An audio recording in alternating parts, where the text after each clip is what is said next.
அனைத்துலக உயிரோடை தமிழ் ILC தமிழ் உயிரோடை தமிழில் அன்பர்களே, உலக நார்வல் நிகழ்ச்சியில் இணைந்திருக்கிறீர்கள். உலக நார்வல் நிகழ்ச்சியில் பிரித்தானிய அவரது போரியல் ஆய்வாளர் அரசு இணைகின்றார். வணக்கம் அரசு.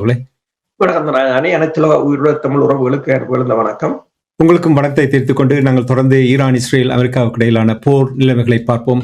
களத்தில் அமைதியாக இருப்பது போல் இருக்கின்றது. கடந்த 2 நாட்களும் நேற்று இரவு எந்த ஒரு தாக்குதல்களும் பதிவிடப்படவில்லை என்பதை கூறிக்கொண்டு, ஆனால் இப்பொழுது களம் எங்கே மாறி இருக்கின்றது என்றால் பாகிஸ்தானுக்கு, இஸ்லாமாபாத்துக்கு களம் மாறி இருக்கிறது. பேச்சுவார்த்தை நடத்துவதற்கான களமாக அது மாறி இருக்கிறது. அங்கே இரு தரப்பினரும் அங்கே களத்தில் இறங்கி இருக்கிறார்கள் என்ற செய்திகள் வந்திருக்கின்றது. அரசுகளே, பேச்சுவார்த்தை தொடர்பாக இரு தரப்பினரும் அங்கே வந்திருக்கின்ற நேரத்தில் என்ன நிலைமை இருக்கின்றது என்பதை கூறுவீர்களா? பாகிஸ்தான் தான் மிகவும் பரபரப்பாக இயங்கிக் கொண்டிருக்கின்றது. அங்கு நேற்று நாங்கள் கூறியது போலதான் ஒரு லாக்டவுன் போல அந்த நகரம் காட்சி அளிப்பதாக கூறப்படுகிறது. எங்கும் பாகிஸ்தான் சிறப்பு படை அணிகளும் கொமாண்டோக்களும் அல்லது அமெரிக்காவின் பாதுகாப்பு படையினரும் இறங்கி இருப்பதாக கூறப்படுகின்றது. நேற்று இரவே ஈரானின் பேச்சுவார்த்தை குழுவினர் இறங்கியிருந்தார்கள். நாங்கள் அதை பேசியிருந்தோம். அவரை பாகிஸ்தானின் பிரதி பிரதமரும் மற்றது இராணுவ தளபதி ஃபீல்ட் மார்ஷல் அசீர் முனீர் அவர்களும் சென்று வரவேற்றிருந்தார்கள். அவர்களின் வரவையும் சரி, அல்லது அதன் பிறகு JD வான்ஸ், அதற்கு முன்னர் பெர்னார்ட் குஷ்னரும் மற்றது ஸ்டீவ் விட்கோஃபும் வந்திருந்தார்கள். JD வான்ஸையும் அசீர் முனீர் அவர்களும் பாகிஸ்தான் பிரதி பிரதமரும் வரவேற்றிருந்தார்கள். ஆனால் இருதரப்பினரும் விமானங்களுக்கு பாகிஸ்தானின் வான்படை பாதுகாப்பை வழங்கி இருந்தது. சில ஊடகங்கள் தெரிவித்திருக்கின்றன, இஸ்ரேல் அந்த அவர்களை படுகொலை செய்வதற்கு அல்லது ஈரான் குழுவினரை படுகொலை செய்வதற்கு அல்ல இந்த பேச்சுவார்த்தையை குழப்புவதற்கு முயற்சிக்கலாம் என்பதால் கடுமையான பாதுகாப்புகள் அங்கு போடப்பட்டிருப்பதாகவும் கூறப்படுகின்றது. உங்களுக்கு தெரியும், ஏற்கனவே பாகிஸ்தானில் பல குண்டுவெடிப்புகளை பிராந்திய நாடுகளும் உலக நாடுகளும் ஏற்படுத்துவதுண்டு. எனவே பாகிஸ்தான் இதுகளுக்கெல்லாம் பழகி போனதொன்று. இருந்த போதும் அந்த பாதுகாப்பை உறுதிப்படுத்துவதற்கான முயற்சிகளை பாகிஸ்தான் மேற்கொண்டு கொண்டிருக்கின்றது. சனிக்கிழமை 2 தரப்பினரும் நேரிடையற்ற முறையில் பாகிஸ்தானுடன் பேசுவார்கள் என்றும் தமது கோரிக்கைகளை தொடர்ந்து முன்வைப்பார்கள் என்று சொல்லியும், அதன் பிறகு இந்த பேச்சுவார்த்தையை ஞாயிற்றுக்கிழமை வரையிலும் நீடித்திருப்பதாக அல் ஜசீரா ஊடகம் தெரிவித்திருக்கின்றது. ஞாயிற்றுக்கிழமை இருதரப்பும் இணைந்து பேசலாம் என்று தெரிவிக்கப்படுகின்றது. ஈரான் தனது 10 அம்ச கோரிக்கையின் அடிப்படையில் வைத்துக் கொண்டுதான் பேசுவதற்கு முற்பட்டு நிற்கின்றது. ஈரான் அதற்கு அப்பால் போவதற்கு ஈரான் விரும்பவில்லை. அதே சமயம் லெபனான் போர் நிறுத்தம் முக்கியமானது என்பதை ஈரான் மீண்டும் மீண்டும் வலியுறுத்தி கொண்டிருக்கின்றது. இந்த பேச்சுவார்த்தை தொடங்குவதற்கு முன்னர் இருதரப்பையும் பாகிஸ்தான் பிரதமர் ஷபாஸ் ஷெரீப் சந்தித்து பேசியுள்ளதாகவும் கூறப்படுகின்றது. அங்கங்கே லெபனானில் சில தாக்குதல்களை இஸ்ரேல் மேற்கொண்டு இருக்கின்றது. 3 பேர் 4 பேர் என்று பொதுமக்கள் உயிரிழந்திருக்கிறார்கள். அதே சமயம் ஹிஸ்புல்லாக்களும் இஸ்ரேல் மீதான தாக்குதல்களை நடத்தி இருக்கின்றது. பதிலுக்கு ஈரானை பொறுத்தவரையில் ஈரான் உங்களுக்கு தெரியும், கடந்த செவ்வாய்க்கிழமை இஸ்ரேல் மிகப்பெரிய ஒரு தாக்குதலை, புதன்கிழமை மிகப்பெரிய ஒரு தாக்குதலை லெபனானில் மேற்கொண்டிருந்தது. கிட்டத்தட்ட 300 பேருக்கு மேற்கொள்ளப்பட்டிருந்தார்கள். 1200 பேர் காயமடைந்திருந்தார்கள். அதற்கு பதிலடியாக அன்று இரவு ஈரான் ஏவுகணைகளை ஏவ இருந்ததாகவும், ஆனால் பாகிஸ்தான் நேரடியாக தலையிட்டு பாகிஸ்தான் பிரதமர் கூட பேசி தாங்கள் அதை பார்ப்போம், நீங்கள் இந்த தடவை இதை நிறுத்துமாறு கேட்டதாகவும் இப்போது ஊடகங்கள் தகவல்களை வெளியிட்டிருக்கின்றன. பாகிஸ்தான் தான் ஈரானை தடுத்ததாகவும். ஆனால் இன்னொரு தடவைகள் இவ்வாறு இடம்பெற்றால் ஈரான் பாகிஸ்தானின் சொல்லை கேட்காது என்ற தொனியிலும் கலைக்கப்படுகிறது. அதே சமயம் அமெரிக்கா இப்போது தன்னால் இயன்ற அளவில் இஸ்ரேலை கட்டுப்படுத்துவதற்கான ஒரு ஏது நிலைகள் காணப்படுவதாகவும் கூறப்படுகின்றது. Indirect tax and direct tax என்று சொல்லும் பொழுது 2 கோர்ஸ் மீல் மாதிரி எனக்கு பட்டது உடனடியாக. ஏன் இப்படி ஒரு அணுகுமுறைக்கு என்ன காரணம் என்று சொன்னால், இதை நீங்கள் முதலும் பார்க்கலாம். இந்த ரஷ்யாவின் உக்ரைன் பேச்சுவார்த்தைகளின் போது கூட ஒரு இன்டைரக்ட் டாக், அதாவது 2 தரப்பும் நேரடியாக கலைக்கவில்லை. 2 தரப்பும் அந்த மீடியேட்டர்ஸ் என்று சொல்லி நடுநிலைமையாளர்கள் அல்லது அனுசரணையாளர்களுடன் பேசியிருந்தார்கள். அவ்வாறான நான் நினைக்கிறேன் இந்த 2 தரப்பும் அமெரிக்காவின் 15 அம்ச கோரிக்கை, ஈரான் 10 அம்ச கோரிக்கை. அமெரிக்காண்ட கோரிக்கை ஈரான் முற்றாக நிராகரித்து விட்டது. ஆனால் ஈரான் கோரிக்கையை அமெரிக்கா ஏற்றுக்கொண்டிருக்கிறது. அதுதான் இங்குள்ள பிரச்சனை. இப்போது அமெரிக்காவுக்கு வேறு வழி இல்லை என்று கூறுகிறார்கள்.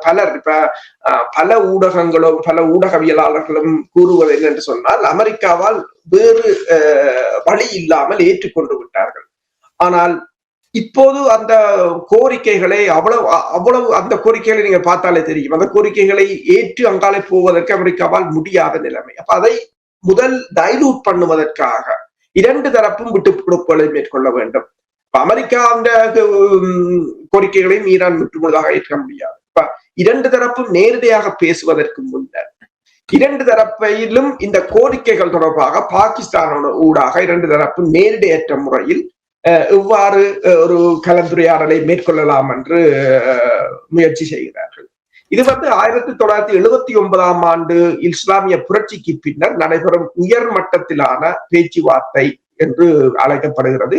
இதனை முதலில் பாகிஸ்தான் கூறியிருந்தது இஸ்லாமாபாத் அக்கோர்ட் என்று சொல்லி, அதை தற்காலிகமாக தாங்கள் அதை அவ்வாறு அழைப்பதாகவும், அதாவது இஸ்லாமிய புரட்சிக்கு பிறகு தெஹ்ரானும் வாஷிங்டனும் மிக உயர்ந்த மட்டத்திலான பேச்சுவார்த்தையாக இதுதான் அமையும். ஏனென்றால் அமெரிக்காவின் பிரதி அரசு தலைவரும் இதில் கலந்து கொள்கிறார். அதாவது நீங்கள் பார்த்தீங்கன்னு சொன்னால், அந்த முன்னர் அதுக்கு முதல் 2015 ஆண்டு ஏற்பட்ட அணுசக்தி ஒப்பந்தத்தை 2018 ஆண்டு ட்ரம்ப் அதை நிறுத்தி இருந்தார். அதற்கு பின்னர் ஈரான் உச்ச தலைவர் அஜத்துல்லா ஹமேனி நேரடி பேச்சுவார்த்தைகளை தடை செய்திருந்தார். அமெரிக்காவுடனான பேச்சுவார்த்தைகளை தடை செய்திருந்தார். அதே போல அமெரிக்காவும் ஈரானுடன் பேசவில்லை. இதுதான் முதலாவதாக இருவரும் நேரடியாக கலந்து கொள்கின்ற பேச்சு. நன்றி அரசர்களே. இனி கடந்த 2 நாட்களாக நீங்கள் பார்த்தீர்கள், இந்த போர் நிறுத்தம் பேச்சுவார்த்தை தான் அதிகமாக பயன்படுத்தப்பட்ட சொற்பதமாக நான் பார்க்கிறேன். உங்களுக்கு தெரியும், ரஷ்யா யுக்ரைனுக்கு இடையிலான போர், ஈரான் அமெரிக்கா இஸ்ரேலுக்கு இடையிலான போர், இனி லெபனான் இஸ்ரேலுக்கு இடையிலான போர், இந்த போர்கள் எல்லாம் போர் நிறுத்தம் தொடர்பாகத்தான் பேச. லெபனானும் இஸ்ரேலும் போர் நிறுத்தத்துக்கு பேச்சுவார்த்தை நடத்துவதற்கு தயாராக இருப்பதாக செய்திகள் வருகின்றது. இது தொடர்பாக என்ன அறிந்தீர்கள்? அமெரிக்க அரசு தலைவர் டொனால்ட் ட்ரம்ப் நேரடியாகவே இஸ்ரேலிய பிரதமர் பெஞ்சமின் நெத்தனியாவுடன் பேசி இருப்பதாகவும், லெபனானில் ஒரு போர் நிறுத்தத்தை கொண்டு வர வேண்டும் என்று, அதாவது இஸ்ரேல் இந்த தாக்குதலை நிறுத்த வேண்டும் என்ற ஒரு கோரிக்கையை அமெரிக்கா மறைமுகமாக முன்வைத்திருப்பது போல் தெரிகிறது. அதற்கு வலிச்சேர்ப்பது போல லெபனான் அரசு அமெரிக்கா அரசின் ஆதரவுடன் இப்போது இஸ்ரேலுடன் ஒரு போர் நிறுத்தத்தை, ஒரு பேச்சுவார்த்தைக்கான அழைப்பை விடுத்திருப்பதாக கூறப்படுகின்றது. ஆனால் லெபனான் அரசின் இந்த நடவடிக்கையை பல நாடுகளும், பிரான்ஸாக இருக்கலாம், ஸ்பெயினாக இருக்கலாம், ஆஸ்திரேலியாவாக இருக்கலாம், எல்லா உலக நாடுகளும் இப்போது இஸ்ரேல் மீது மிக கடுமையான அழுத்தத்தை மேற்கொண்டிருக்கிறார்கள். இப்ப லெபனான் அரசு இந்த நடவடிக்கை லெபனான் அரசு நேரடியாகவே கேட்டிருக்கிறது இஸ்ரேலுக்கு லெபனானுக்கும் இடையிலான ஒரு பேச்சுவார்த்தையை ஆரம்பிப்பதற்கான. ஆனால் ஈரான் அழுத்தமும் இருக்கின்றது என்று சொன்னால், லெபனான் போர் தொடரும் பட்சத்தில் இந்த பேச்சுவார்த்தையிலிருந்து தாங்கள் வெளியேறப் போவதாக ஈரான் தொடர்ச்சியாக மிரட்டி கொண்டிருக்கின்றது. இந்த பேச்சுவார்த்தையிலிருந்து வெளியேறுவது யாருக்கு கூட நன்மை என்று சொன்னால், இப்ப அவதானிகளின் கருத்தின் அடிப்படையில் ஈரானுக்குத்தான் கூட நன்மை.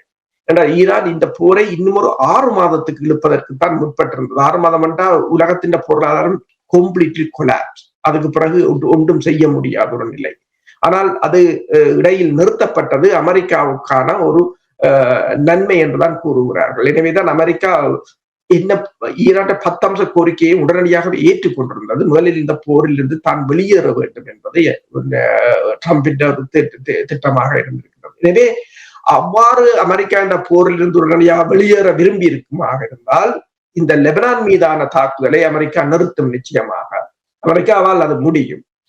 ஏனென்று சொன்னால் 2025 ஆண்டு இடம்பெற்ற போரின் போது கூட உடனடியாகவே இஸ்ரேலின் போரை அமெரிக்கா நிறுத்தி இருந்தது. இஸ்ரேலின் தாக்குதல்களை அமெரிக்காவால் முடியும். எனவேதான் லெபனான் இப்போது அமெரிக்காவையும் தனக்கு துணையாக அழைத்திருக்கின்றது இந்த பேச்சுவார்த்தையை ஆரம்பிப்பது. நீங்கள் இப்ப பேச்சுவார்த்தை என்று கூறும் பொழுது உங்களுக்கு தெரியும், அந்த பிராந்தியத்தில் நிறைய குழப்பம் இருக்கிறது. எந்த நாட்டை எடுத்திருக்கின்றாலும் மத்திய கிழக்கு நாடுகளில், எல்லா நாடுகளிலும் பெரிய ஒரு குழப்பம் இருக்கிறது.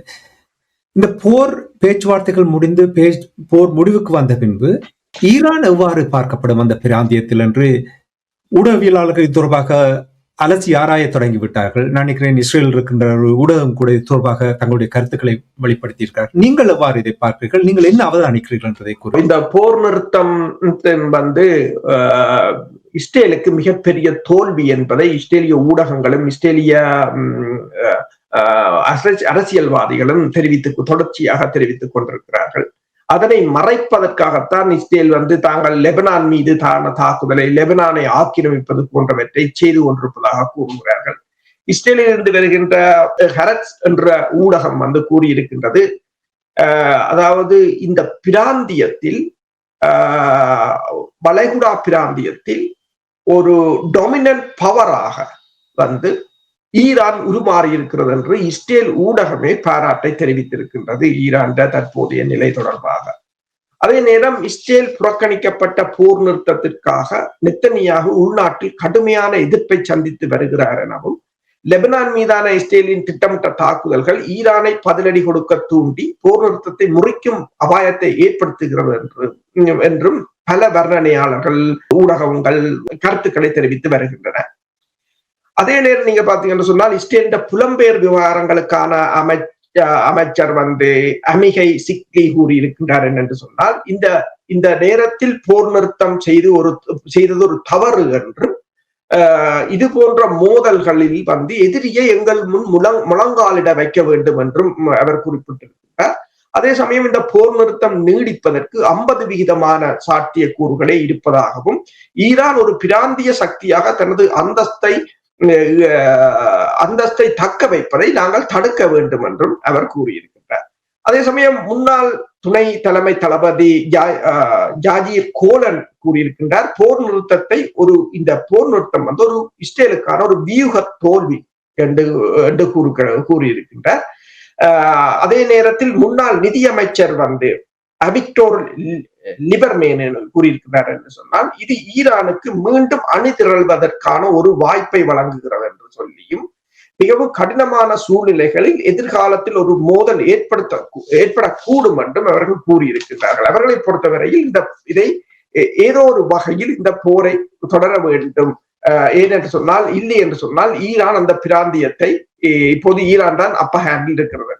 அதே நேரம் அமெரிக்காவின் தேசிய பயங்கரவாத எதிர்ப்பு மையத்தின் முன்னாள் இயக்குனர் ஜோ கென்ட் அவர் கூறியிருக்கின்றார் என்னென்றால், ஏப்ரல் 4 அன்று ட்ரம்பின் பேச்சுவார்த்தைகள் பலனளித்துள்ளன, ஆனால் ஈரானை தாக்கியதன் மூலம் இஸ்ரேல் இந்த போரை திணித்துள்ளது என்றுதான் அவர் கூறியிருக்கிறார். நீங்கள் முதலிடம் கூறியிருந்தீர்கள், அதாவது இஸ்ரேல் தான் இந்த போரை திணித்தது என்று. இஸ்ரேலுக்கு இந்த போர் தேவை, ஆனால் எங்களுக்கு அமைதி வேண்டும் என்று இப்போது அமெரிக்கர்கள் யோசிப்பதாக அவர் கூறியிருக்கிறார். அதே நேரம் பழமைவாத அரசியல் விமர்சகரான டக்கர் கார்ல்சன் கூறியிருக்கிறார் என்னன்னு சொன்னால், நெத்தனியாகு பெய்ரூட் மீது பயங்கரவாத தாக்குதலை தொடுத்து ட்ரம்பின் போர் நிறுத்தத்தை தகர்க்கிறார். மேலும் உடனடியாக அமெரிக்கா வந்து உடனடியாக இஸ்ரேலிடமிருந்து விலக வேண்டும் என்றும் அவர் கூறியிருக்கிறார். அப்ப ஒன்றுக்கொன்று முரணான, அதாவது இந்த கூட்டணிகளுக்குள்ளேயே மிகப்பெரிய ஒரு குழப்பம் நிகழ்கின்ற ஒரு சமயத்தில் மறுபலமாக ஈரான் தரப்பை பொறுத்தவரையில் அவர்கள் ஒரு பலமான நிலைக்கு வந்து கொண்டிருக்கிறார். பிராந்தியத்தில் ஆதிக்கம் செலுத்தக்கூடிய ஒரு பலமான ஒரு இனமாக ஈரான் மாறும் என்று இஸ்ரேலியர்களை கூறுகின்ற நேரத்தில் அரசுகளே, மாற்றம் ஒன்றுதான் மாறாது. இஸ்ரேலில் பெஞ்சமின் நெட்டன்யாகு இறக்கும் வரை அங்கே பதவியில் இருக்க போவதில்லை. அவர் வெகு விரைவில் அவருடைய பதவி காலியாக போகின்ற என்று பல கூறுகிறார்கள். அது எப்போ வரப்போகிறது? இப்ப ஈரான் பிராந்திய ஒரு வல்லரசாகவும் ஆதிக்கம் செலுத்தக்கூடிய ஒரு நாடாக இருந்தால் சமாதானத்துக்கு போவது, அப்படியான ஒரு செனாரியோவை நாங்கள் எதிர்பார்க்கலாமா? இஸ்ரேல் ஈரானோடு சமாதானத்துக்கு போவதற்கான ஒரு நிலைமை வருவதற்கான வாய்ப்புகள் இருக்கிறதா? பல ஆய்வாளர்கள், பல திங்க் டேங்க், அதாவது சிந்தனை பள்ளிகள் கூறுவது என்று சொன்னால், இனி விரும்பியோ விரும்பாமலோ வளைகுடா நாடுகளும் ஆக இருக்கலாம், இஸ்ரேலாக இருக்கலாம், ஈரானுடன் ஒரு சமாதானத்துக்கு போவதுதான் வழியே தவிர அவர்களுக்கு இதுக்கு அப்பால் மாற்று வழிகள் இல்லை என்று கூறுகிறார்கள். நீங்கள் பார்த்தீர்கள் என்று சொன்னால், இப்போது மெல்ல மெல்ல இந்த போர் நிறுத்தம் இப்போது வந்திருக்கிற நேரத்தில் பல ஊடகங்களும் அங்கு இடம்பெற்ற சேத விவரங்கள் தொடர்பாக மெல்ல மெல்ல தகவல்களை வெளியிட்டுக் கொண்டிருக்கின்றன. அதன் அடிப்படையில் இப்போது கூறுகிறார்கள், அமெரிக்காவின் ANFPF 132 என்ற ரடார், பில்லியன் டாலர்கள் பெறுமதியான ரடார் சேதமடைந்திருப்பதை இப்போது படங்களுடன் அல் ஜசீரா கொண்டு வந்திருக்கின்றது. அது உண்மையாகத்தான் அளிக்கப்பட்டிருக்கிறது என்று. அந்த ரடார்கள் 5 தான் அமெரிக்காவுடன் மொத்தமாக இருக்கின்றது. இப்போது 1 போய்விட்டது, இன்னும் 4 இருக்கின்றது. அந்த ரடாரின் சிறப்பம்சம் என்னவென்று சொன்னால், அணு ஆயுதம் ஒரு ஏவுகணை ஏவப்படும் போது அந்த ஏவுகணையில் அணு ஆயுதம் பொருத்தப்பட்டிருக்கிறதா இல்லையா என்பதை அந்த ரடார் உடனடியாக சொல்லிவிடும். அணு ஆயுத எச்சரிக்கை ரடார் என்று கூறப்படுகிறது. இதே போன்ற ஒரு அணு ஆயுத எச்சரிக்கை ரடாரை ரஷ்யாவின் அணு ஆயுத எச்சரிக்கை ரடாரை உக்ரைன் மூலம் தாக்கி அளித்திருந்தார்கள் இந்த உக்ரைன் போரின் போது. இப்போது இது ரஷ்யாவுக்கான சந்தர்ப்பமாக இருக்கின்றது. நான் ஏன் இங்கே கூறுகிறேன் என்று சொன்னால், அந்த பிராந்தியத்தில் இருக்கிற அணு ஆயுத ரடார்களாக இருக்கலாம், அமெரிக்க தளங்களாக இருக்கலாம், இல்ல இப்ப ஈராக்கை பார்த்தீர்கள் சொன்னால், இப்ப ஈராக் தான் மிகப்பெரிய பிரச்சனையாக இருக்கின்றது. உலக அளவில் கூறினார்கள் சிரியாவை ஈரான் இழந்து விட்டது. ஆனால் இப்போது ஈராக்கை ஈரான் கைப்பற்றி விட்டது என்ற ஒரு நிலைக்கு ஈராக் மாறிவிட்டது. ஈராக்கின் 90% எண்ணெய் உற்பத்தி ஹார்முஸ்களால் தான் போகிறது. ஈரானால் நிமிந்து கூட நிற்க முடியாது இதை விட்டால். அப்ப அவ்வாறான ஒரு நிலை. இப்போ களங்கள் அடிக்கடி மாறும், ஆனால் அவர்கள் இறமையும் அவர்களின் தேசமும் எப்போதும் நிலைத்து நிற்கும் என்றதை காட்டுகின்றது. அப்ப நீங்கள் சொன்னது போல இஸ்ரேலை பொறுத்தவரையில் இஸ்ரேலோ வளைகுடா நாடுகளோ விரும்பியோ விரும்பாமலோ ஈரானுடன் ஒரு உறவை பேண வேண்டிய ஒரு சூழ்நிலைக்கு தான் இது கொண்டு வந்துவிடும். சிறப்பு, மிகவும் சிறப்பு உங்களுடைய அந்த பார்வை. நன்றி அரசோக்களே. இனி இந்த போருக்கு பின்னால் ஈரானுக்கு முழு அவர்களிடம் அறிவும் ஆற்றலும் பலமும் இருந்தாலும் 3ஆம் தரப்பினருடைய உதவி நிச்சயமாக அங்கே போயிருக்கிறது, தேவையும் இருந்திருக்கிறது. என்றால் ஒரு நவீன உலகத்தில் வாழுகின்றோம், நவீன கருவிகள் இருக்கின்றது, படைக்கலன்கள் இருக்கிறது.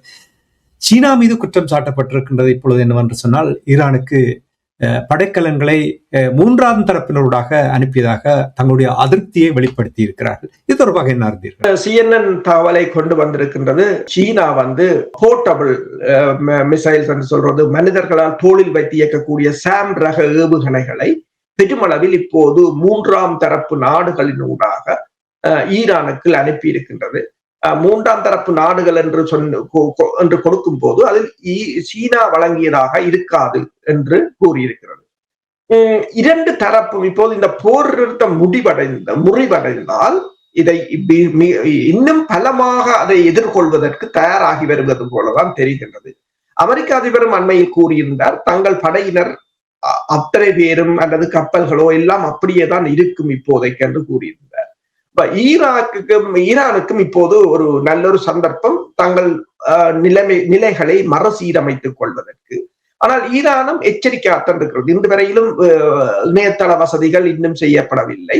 அதே நேரம் தொடர்ச்சியாக சீனாவின் செயற்கைக்கோள்கள் கண்காணிப்பை வழங்கி கொண்டிருக்கின்றன. அதே நேரம் இந்த சந்தர்ப்பத்தில் தன்னை ஆயுத ரீதியாக ஈரான் கடுமையாக பலப்படுத்தி வருவதாகத்தான் கூறப்படுகின்றது. ஈரானுக்கு தொடர்ச்சியாக உங்களுக்கு தெரியும், ரஷ்யாவின் S-300 PMU-2 என்ற ஏவுகணை அது கிட்டத்தட்ட 27,000 கிலோமீட்டருக்கு மேலே பாயக்கூடியது. அதனால் தான் இந்த F-15E அது முதலாக சுட்டு வீழ்த்தப்பட்டது என்று கூறுவார்கள். அதுதான் அமெரிக்கான ஹெவி பொமர் என்று சொல்றது, ஆழ ஊடுருவும் தாக்குதல். அது போச்சு என்று சொன்னால் பிறகு ஆழ ஊடுருவும் தாக்குதலை செய்வது கடினமாகத்தான் இருக்கும் என்று கூறுகிறார்கள். அவ்வாறான ஒரு அந்த ஏவுகணைகள் கூட இப்ப ரஷ்யா ஏவுகணைகள், சீனாவின் தொழில்நுட்பம் என்று சொல்லி ஈரான் பல வகைகளில் இந்த ஆயுதங்களை பலப்படுத்தி வருகின்றது. இப்ப சீனாவின் இந்த நடவடிக்கையை CNN கொண்டு வந்திருக்கின்றது. அதே போலதான் CNN நேற்று நாங்கள் பேசியிருந்தோம், அதாவது சோடியம் பெர்குளோரைட் திண்ம எரிபொருள் இந்த ஏவுகணைக்கு தேவையானது. ஏற்கனவே கிட்டத்தட்ட 785 ஏவுகணைகளுக்கு தேவையான எரிபொருட்களை கொண்டு சேர்த்திருக்கிறார்கள் இந்த போருக்குள் போது. அதாவது ஈரான் தொடர்ச்சியாக ஏவுகணைகளை உற்பத்தி செய்து கொண்டிருக்கிறது. அதே நேரம் தான் இந்த நேரத்தில் தான் வாஷிங்டன் போஸ்ட் போட்டிருக்கிறது, ஈரானிடம் இன்னும் கிட்டத்தட்ட 15,000 தொடக்கம் 20,000 ஏவுகணைகளும் 50,000 ஆளில்லாத தாக்குதல் விமானங்களும் இருப்பதாக இப்போது அவர்கள் செய்திகளை வெளியிட்டிருக்கிறார்கள். இந்த போர் ஆரம்பிப்பதற்கு முன்னதாக ஹெர்முஸ் நீரிணையை பற்றி அதிகமாக பேசுவதில்லை. யாரும் அந்த பேரை சொல்வதை நான் படிக்கிற காலங்களில் கேள்விப்பட்டிருக்கிறோம். அந்த கால்வாய் இந்த கால்வாய் என்று சொல்லுவார்கள், அப்பொழுது கேள்விப்பட்டிருக்குமே தவிர சாதாரணமாக பேசுபவர்கள் ஒரு நாளும் ஹெர்முஸ் நீரிணை தொடர்பாக பேசியதில்லை. இப்பொழுது அதுதான் பெரிய ஒரு பேசுபொருளாக இருக்கிறது.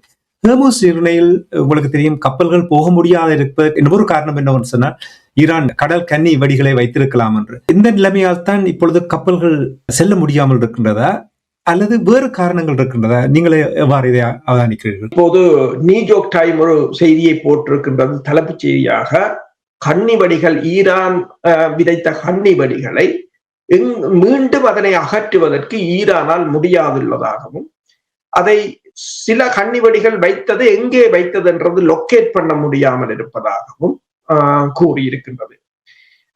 ஈரானிடம் ஒரு மட்டுப்படுத்தப்பட்ட பலம் இருப்பதால் அவர்கள் அதை மீள எடுப்பதற்கு காலம் எடுக்கும் என்று சொல்லியும் பல கன்னிவெடிகள் இடம் மாறி இருக்கலாம் என்றும் கூறப்படுகிறது. உங்களுக்கு தெரியும், கருங்கடலில் ரஷ்யா வைத்த கன்னிவெடிகள், உக்ரைன் வைத்த கன்னிவெடிகள் எல்லாம் ரொமேனியாவில, துருக்கியில கூட மிதந்தது என்று சொல்லி அது ஒரு ஆபத்து என்று கூறியிருந்தார்.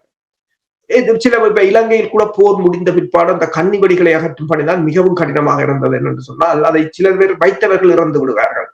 அல்லது இப்ப கடல் என்று சொன்னால் தரை என்றால் அப்படியே இருக்கும். தரையில் சில சமயங்களில் மழை வெள்ளத்தால் அடித்து செல்லப்படும். அப்ப இடம் மாறி இருக்கும். அதை தேடி கண்டுபிடிக்க வேண்டும். அதே போல கடலில் இன்னும் மோசம். கடல் நீரால் சில சமயங்களில் அடித்து செல்லப்பட்டு விடும் அல்லது இடம் மாறிவிடும். அப்ப அதை கண்டுபிடிப்பது மிக கடினம்.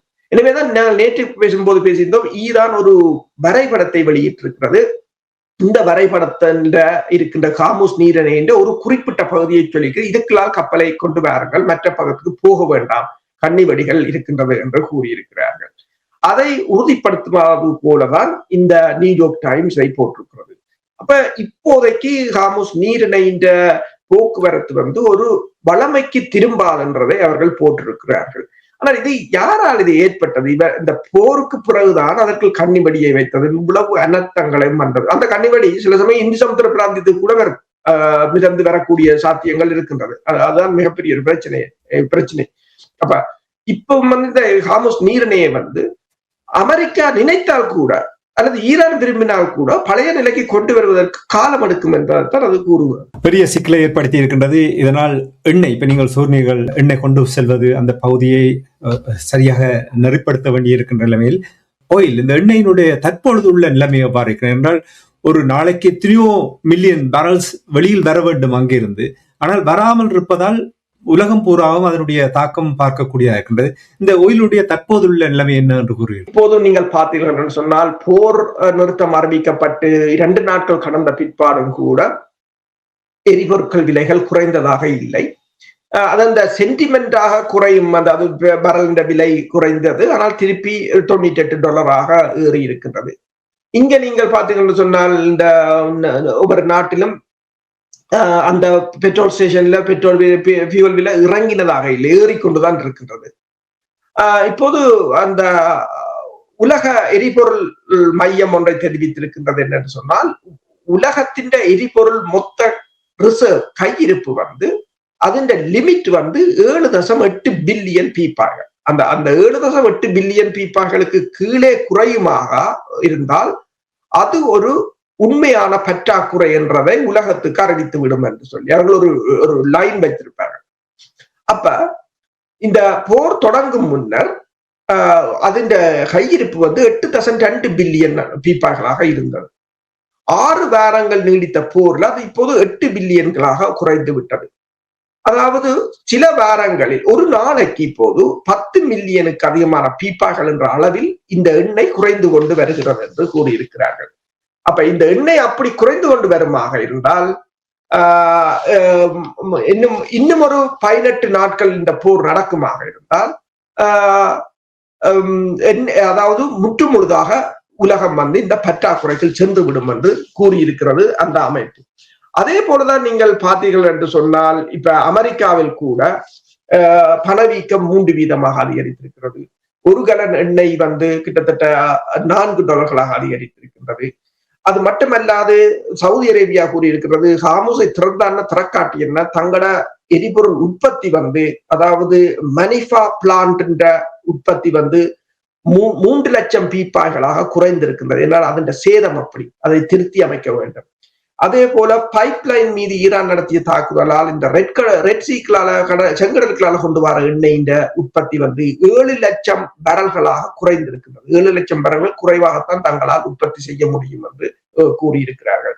ஏற்கனவே 600 கப்பல்கள் ஹார்மோஸில் நிற்கின்றன. 325 டேங்கர்கள் நிற்கின்றன. இந்த டேங்கர்கள் ஆசியாவுக்கு செல்வதற்கு 1 மாதம் எடுக்கும், திருப்பி வந்து லோட் பண்ண 1 மாதம் எடுக்கும், திருப்பி போக வேண்டும் என்று சொல்ல வேண்டும். இனி அதற்கு லோட் பண்ணுவதற்குரிய உற்பத்தியை அவர்கள் ஆரம்பிக்க வேண்டும். இன்னும் பல மாதங்களுக்கு இந்த அனர்த்தம் நீடிக்கும் என்று கூறப்படுகிறது. எனவேதான் பல நாடுகளின் பொருளாதாரத்தை அவர்கள் குறைத்து விட்டார்கள். பொருளாதார வளர்ச்சியின் ப்ரிடிக்ஷனை வந்து இலங்கையில் கூட 2027 ஆண்டு வரையும் குறைத்து விட்டார்கள். முதலில் கூட்டியிருந்தது குறைத்து விட்டார்கள். ஜெர்மனியில் வந்து கிட்டத்தட்ட 4500 நிறுவனங்கள் பேங்க்ரப்சி ஃபைல் பண்ணி இருக்கின்றன. இந்த 4 மாதங்களில், இந்த வருடத்தின் 4 மாதங்களில் 4500 நிறுவனங்கள் திவாலாகி இருப்பதாக கூறப்படுகிறது. இன்னும் அதிகமான நிறுவனங்கள் பெரிய சவாலை எதிர்நோக்கி கொண்டிருக்கின்றன என்றுதான் தகவல்கள் வருகின்றது. இப்ப நீங்கள் இந்த எண்ணெய் தொடர்பாக ஏற்பட்டிருக்கின்ற இந்த தட்டுப்பாடுகள் கட்டுப்படுத்தி வருகின்ற எண்ணெய் என்று சொல்லும் பொழுது, இங்கே 2 நாடுகள் 2 கையையும் தடவி எங்களுடைய பிரச்சனை முடிந்து விட்டது என்று சொல்ல போறது. ஒன்று ஈரான், மற்றது ரஷ்யா. உங்களுக்கு தெரியும், இந்த 2 நாடுகள் மீதும் மேற்கத்திய நாடுகள் எண்ணெய் ஏற்றுமதி செய்வதை தடை செய்திருந்தார்கள். தற்காலிகமாக ஈரானும் ரஷ்யானுடைய எண்ணெய் தடையை நீக்கி இருந்தார்கள். இப்பொழுது நான் நினைக்கிறேன் நாளை அல்லது இன்று 30 நாள் முடிவுக்கு வருகின்றது என்று நம்புகிறேன். அப்படி என்றால் இனி ஈரானும் ரஷ்யாவும் வந்து தடையாக வைத்திருக்க போகிறார்களா? இதுதான் இப்பொழுது இருக்கிற நிலைமையா? என்ன கூறுவீர்களா? அதான் இப்போது ரஷ்யாவின்டையும் ஈரான்டையும் எண்ணெய் மீதான தடைகளை நீக்க ட்ரம்ப் அரசு முடிவு செய்திருப்பதாக கூறப்படுகின்றது. அதாவது விலை கட்டுப்பாடு என்பதெல்லாம் முடிவுக்கு வரப்போவதாக கூறியிருக்கிறார்கள். நீங்கள் கூறியது போலதான் 1 மாதத்துக்கு அதை விடுவித்திருக்கிறார்கள். இப்போது அதனை நிரந்தரமாக நீக்குவதற்கு முயற்சிகளை மேற்கொள்கிறார்கள். ஏனென்று சொன்னால் அமெரிக்காவிலும் உள்ளூரில் அந்த எண்ணெய் விலைகளை குறைக்க வேண்டிய நிலை இருக்கின்றது. அல்லது செப்டம்பர் மாதம் வருகின்ற தேர்தலில் வந்து ட்ரம்ப் அதை பெரிய ஒரு நெருக்கடியாக எதிர்கொள்ள நேரிடும் என்று சொல்லப்படுகின்றது. அதே நேரம் உலக நாடுகளிடமிருந்தும் அமெரிக்காவுக்கு கடுமையான எதிர்ப்புகள் கிளம்பிக் கொண்டிருக்கின்றன. 1, 2. இப்போது யாரும் அனைத்துலக இவர்களுடைய தடைகளையோ அனைத்துலக விதிகளையோ மதிப்பதில்லை. ஏனென்று சொன்னால் இந்த ஐரோப்பிய ஒன்றியம் மற்றது அமெரிக்கா போன்ற மேற்குலக நாடுகளை மதிக்காத போது, அவர்களால் உருவாக்கிய விதிகளை அவர்களால் மதிக்காத போது நாங்களே மதிக்க வேண்டும். அதே போலதான் ரஷ்யா இப்போது கியூபாவுக்கு எண்ணெயை கடற்படை கப்பலின் பாதுகாப்புடன் அனுப்பியது. இப்போது பிரித்தானியா ரஷ்யாவின் கப்பலை பிடிப்பேன் என்று சொன்ன போது அவர்கள் கடற்படை கப்பலுடன் அனுப்பினார்கள். யாரும் அங்க கிட்டவும் போகவில்லை. அவ்வாறு நாடுகள் முடிவுகளை எடுக்கும் போது இந்த தடையை வைத்திருப்பதால் இந்த பலனும் இல்லை என்று இப்போது யோசிக்கிறார்கள் போல் தெரிகிறது. இப்ப ரஷ்யா வந்து இந்த ஏப்ரல் மாதத்துல முதல் வாரத்தில் மட்டும் $2 பில்லியன் எரிபொருட்களை ஏற்றுமதி செய்திருப்பதாக, இது வந்து 2022 ஜூனுக்கு பிறகு மிகப்பெரிய ஒரு மாற்றம் என்று ப்ளூம்பர்க் தெரிவித்திருக்கின்றது. அப்ப எல்லா நாடுகளும் ஏதோ ஒரு வழியில் ரஷ்யாவிடம் தான் செல்கிறார்கள். வேற வழி இல்லை. இப்ப இலங்கை கூட ரஷ்யாவிடம் தான் சென்றிருக்கின்றது. பல நாடுகள் ரஷ்யாவிடம் தான் சென்றிருக்கின்றது. அப்ப இந்த நிலையில் கட்டுப்பாடுகளை கொண்டு வருவது வந்து அமெரிக்காவுக்கு ஒரு பேக்ஃபயர் ஆகும் என்பதால் அமெரிக்கா இந்த முடிவை எடுத்திருக்கிறது. எல்லாம் தனக்கென்றால் சுலகு படக்கென்று சொல்லுவார்கள். அதே போல்தான் இருக்கின்றது இப்பொழுது உள்ள உலக அரசியலின் நிலைமை. குறிப்பாக அமெரிக்கா, இஸ்ரேல், ஐரோப்பிய ஒன்றிய நாடுகள் தங்களுக்கென்ற ஒரு சவால் வந்திருக்கின்ற பொழுது எதையும் மாற்றுவதற்கு தயாராக இருக்கிறார் என்பதை கூறலாம். பொருளாதார நிலைமைகள் தொடர்பாக நாங்கள் கொஞ்சம் விரிவாக பார்க்க வேண்டும் என்றால் நிறைய தாக்கங்கள் உலக நாடுகளில் ஏற்பட்டிருக்கின்றது. இந்தியா, இலங்கை போன்ற நாடுகளிலும் கூட பெரிய தாக்கங்கள் ஏற்பட்டிருக்கின்றன. அந்த விடயங்களை நாங்கள் அடுத்த ஒரு நிகழ்ச்சியில் பார்ப்போம். இன்று தகவல்களை திரட்டி உயிரோடு தமிழ் உறவுகளோடு பாய்ந்து கொண்டமைக்காக உயிரோடு தமிழ் அன்பர்கள் சார்பாக நன்றி கூறிக்கொண்டு மீண்டும் இன்னொரு நிகழ்ச்சியில் இணைந்திருப்போம். அது வரைக்கும் நன்றி, வணக்கம். அரசவர்களே நன்றி. எமது பார்வையாளர்களுக்கு வணக்கம். மக்களின் குரலாய் ஓங்கி ஒலிக்கும் இலக்கு மின்னிதழ் மற்றும் உயிரோடை தமிழ் வானொலி ஆகிய இவ்விரு ஊடகங்களும் உங்களை போன்ற எமது நேயர்கள் நண்பர்களின் ஆதரவிலேயே இயங்கி வருகின்றன. மிக குறைந்த வளங்களுடன் பல இடர்கள் மற்றும் தடைகளை தாண்டி பயணிக்கும் எமது ஊடகங்களின் பணிகள் மேலும் வளர உங்களால் முடிந்த நிதி உதவியை வழங்கி இன்னும் காத்திரமான செயற்பாடுகளை முன்னெடுக்க உதவுமாறு மிகவும் பணிவன்புடன் வேண்டி நிற்கின்றோம். உங்கள் பங்களிப்பு உங்களின் உரிமை குரலாய் ஓங்கி ஒலிக்கும். நன்றி.